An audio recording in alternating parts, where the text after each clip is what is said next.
Vocês concordam que a avaliação psicopedagógica é um processo fundamental para poder compreender a aprendizagem e para definir procedimentos de intervenção, assim como orientações aos pais, compartilhar informações com outros profissionais ou com as escolas, certo?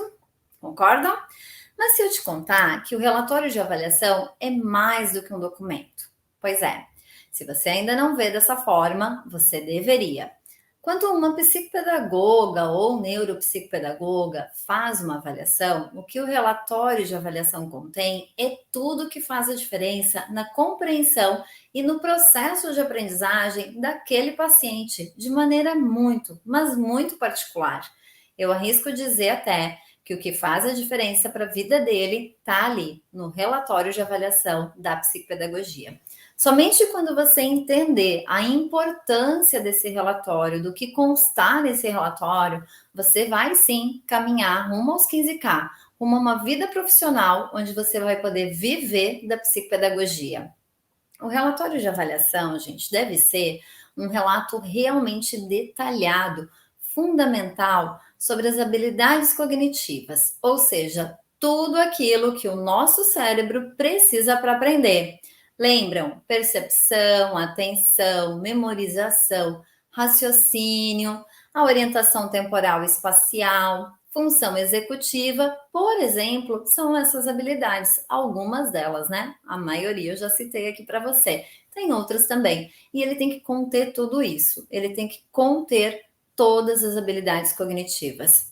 Ele não é só um documento que vai te ajudar a definir o procedimento que vocês vão ter no tratamento e nem algo que vai ficar guardado, que deve ficar guardado. Pelo contrário, gente, esse relatório de avaliação, ele é fundamental, ele é muito importante, digamos assim, é base mesmo para que vocês possam indicar ali hipóteses diagnósticas ou habilidades onde o paciente não consegue se desenvolver e é um documento que vai servir para você, para os pais e para as escolas. Porém, o que uma psicopedagoga precisa fazer, então, né, para chegar nesse documento de avaliação psicopedagógica, o que ela tem que detalhar? Ela tem que escrever ali exatamente o desempenho do paciente nessas diferentes habilidades, em todas elas. Todas as habilidades cognitivas, a psicopedagoga precisa detalhar essas habilidades, o que elas são, o desempenho do paciente e como afeta o comportamento dele nas diferentes situações de aprendizagem, formais ou não. É importante também lembrar que é esse documento que vai considerar a faixa etária, né, dessa pessoa e a escolarização, porque depois você vai poder rever esse documento depois de um tempo atendendo o seu paciente ou até outros profissionais depois de algum tempo, se esse paciente for atendido por outras pessoas. Entendendo isso, esse relatório de avaliação, ele vai nortear as orientações aos pais, aos demais profissionais e à escola onde o paciente estuda, além, claro, do próprio procedimento psicopedagógico.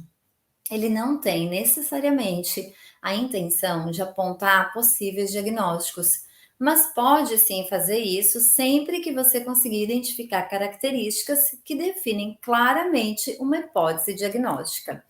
Quando isso acontecer, você pode e deve constar na avaliação, além dos detalhes das habilidades cognitivas, as características do diagnóstico como uma hipótese. Se isso acontecer, é fundamental que você encaminhe o paciente para uma avaliação com o médico que possa investigar e validar esse diagnóstico. Em algumas situações, pode acontecer de você ter mais de uma hipótese. Não tem problema, sem problema mesmo. Você pode indicar estas hipóteses, uma ou mais, duas, três, pode e também deve encaminhar aí para outros profissionais de áreas afins, como, por exemplo, psicólogo, fonoaudiólogo, terapeuta ocupacional, por exemplo, né? Você pode estar se perguntando assim: se o relatório de avaliação não é para diagnóstico, pode ou não aparecer hipótese diagnóstica, é para quê? E você tem razão de pensar assim. Bom, eu te convido a pensar comigo. Qual é o foco do estudo da intervenção psicopedagógica? É aprendizagem, certo? Sim, é a aprendizagem.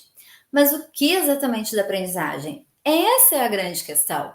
Uma psicopedagoga que quer chegar aos 15K por mês e viver da psicopedagogia ou neuropsicopedagogia precisa entender sobre as habilidades cognitivas e como que as habilidades acontecem ao longo do desenvolvimento humano para conseguir apresentar um relatório de avaliação que realmente faça sentido, que leve à compreensão sobre os processos de aprendizagem, o que está se desenvolvendo de acordo com o que deveria e o que precisa ser melhorado. O primeiro ponto de partida é o desenvolvimento humano. Você precisa conhecer as fases do desenvolvimento humano. Precisa saber quais são os parâmetros que definem aquilo que é o padrão para determinada faixa etária e o que fica fora do padrão, seja abaixo ou acima. Você precisa conhecer esses parâmetros do desenvolvimento humano.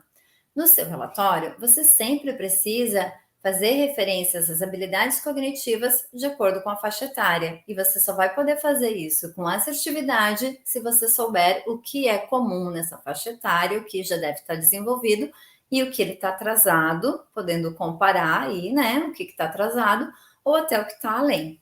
Esse relatório de avaliação precisa, então, ser datado, considerar a idade e a escolarização do paciente. Ele pode ser alterado, inclusive, após determinado tempo de intervenção, e que bom, né, se isso acontecer, afinal de contas, a gente trabalha para isso. A gente trabalha com o objetivo principal de que o paciente possa ter uma melhoria no seu desenvolvimento, para que a sua aprendizagem fique melhor, para que avance nessa aprendizagem. Esse é o objetivo e, na verdade, é o que nos garante aí uma caminhada rumo aos 15K. Mas ele também serve e garante que você permaneça com esse faturamento ao longo do seu processo aí de profissão enquanto psicopedagoga, né? Por quê? Porque se você precisar refazer, se você precisar repensar, você vai reavaliar e vai apresentar a melhoria do mesmo paciente para aquela família.